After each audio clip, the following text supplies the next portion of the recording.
Hey everybody, welcome back to my channel and welcome to another video. I decided to film this impromptu video about cards, divination, using cards for divination, speaking with spirit guides, spirits in general, or loved ones. Any kind of form of divination is communicating with spirit. So let's get started with today's video. Today I'm going to be talking about how you can use your deck as soon as you get it. What are the things to do? So let's say you're interested in reading your own cards and you've got yourself a deck now, or maybe you've had a deck or you were gifted one. However it came to you, what is next?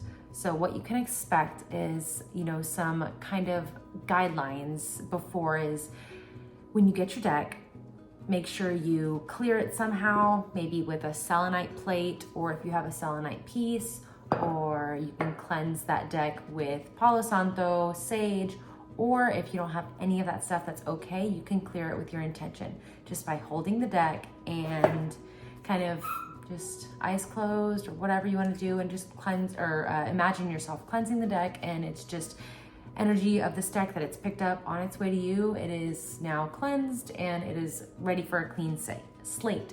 Now imagine that your deck is living. It is made up of energy. It is its own person. And the way I see it is, imagine that your deck is its own person and it has its own energy. It's got its own, little personality, if you want to say.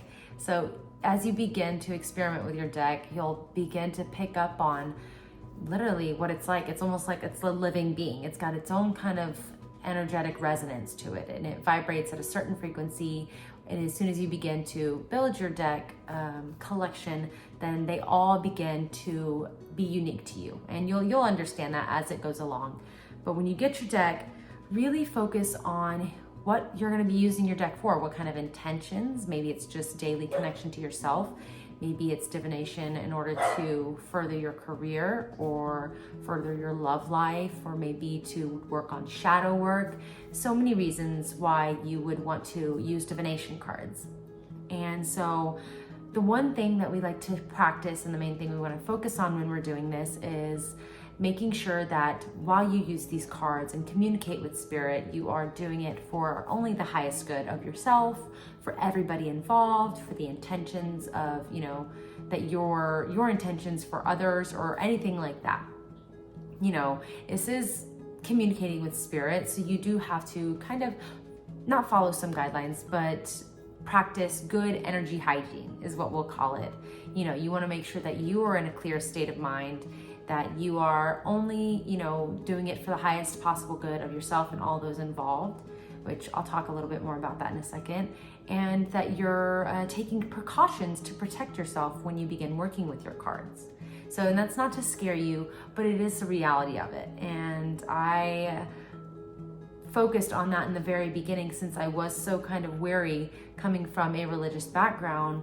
I was a little bit weary coming into this card community and this divination form and speaking with something other than, things that are seen. And so I had to make sure that I had those steps beforehand, and I would, you can say a quick prayer, or you can light a candle, you can have crystals for protection.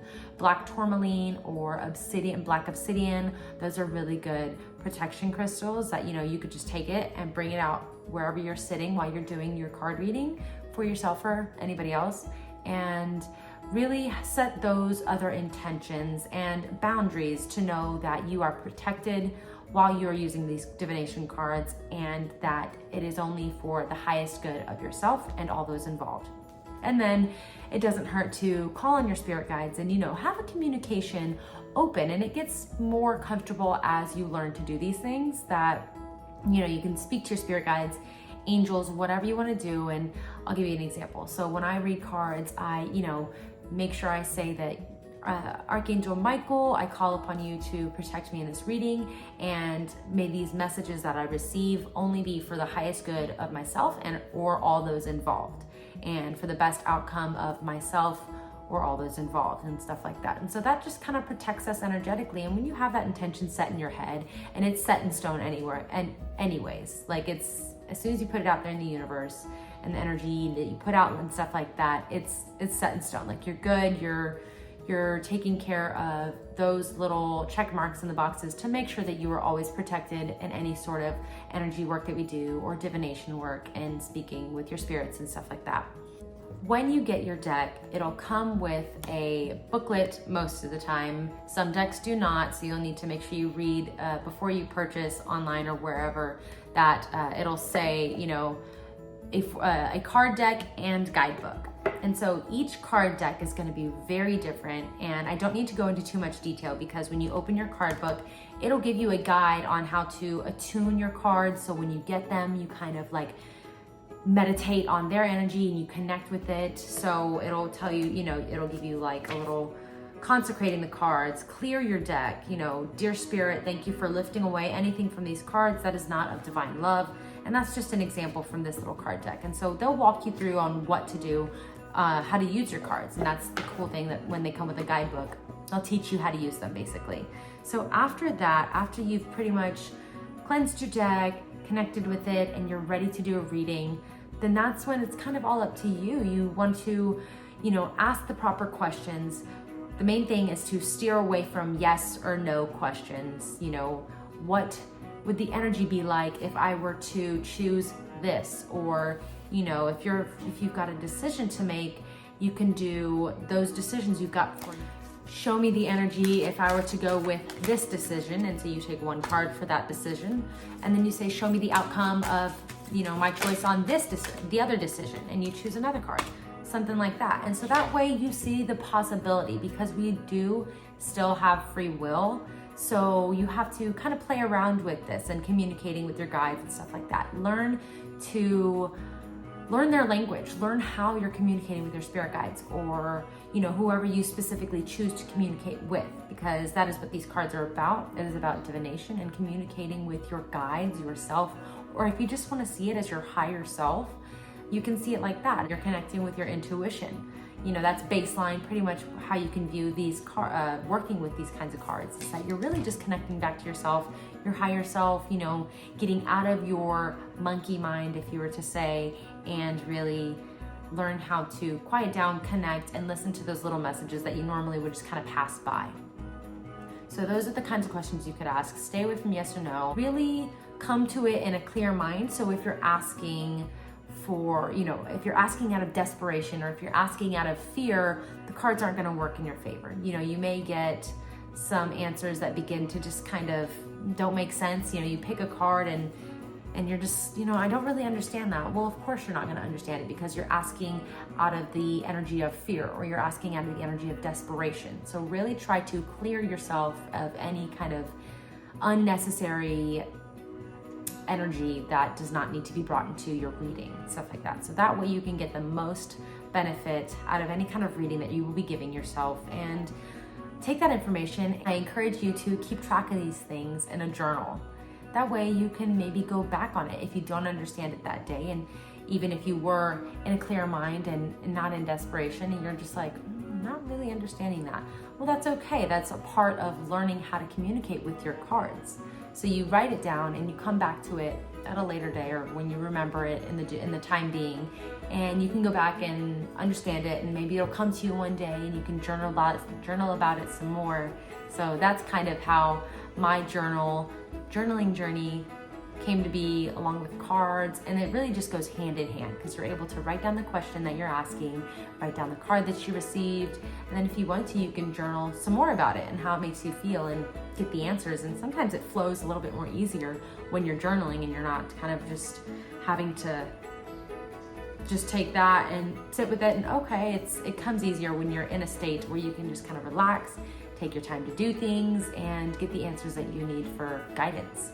Lastly, if your cards begin to feel a little bit yucky, or if, you know, anybody else has touched your cards that, you know, you didn't give permission, or maybe you and your friend are kind of having a reading with each other, You get to set those boundaries with your card decks and what you feel is necessary. You know, some people believe that nobody is to touch the cards but the owner of the cards. Some people believe that, you know, the cards must be gifted to you, and, you know, others are, you know, are okay with other people touching their cards. But just take into consideration the energy exchange that you are constantly doing while working with your cards. So take time to cleanse them with smoke, intention. People like to lay them out in the moonlight or in the sunlight sometimes. You know, however you feel that connection being made with your cards, go with it. Trust your instinct. And remember, this is the main goal, is to get back in touch with our intuition while working with our oracle cards or our tarot cards. Any sort of divination work like this is just highly beneficial to coming back to your intuition and trusting yourself and trusting the magic that is already within you. And sometimes you may get answers to where you're like, I knew that answer, but the cards are just that extra little nudge or that extra little reminder that you wouldn't have done yourself. And so that's why I see it as a very good tool to speak with my guides, or, you know, I can specifically ask a deity or an archangel or an angel or anybody that I feel like communicating with in that moment, no matter where they are, who they are, what they are. I have the most highest intentions set, and that allows me to communicate more freely with whatever. All right, that pretty much wraps it up for cards and what you can do as soon as you get your cards. So I encourage you to let me know in the comment section what you've got in your card decks, what kind of card decks you have, if you have any questions, or if you would like some recommendations. I know I've already made a previous video like this, but if anybody has any other questions they'd like answered, feel free to leave a comment. I will be happy to communicate with y'all, and have a beautiful day. Bye guys.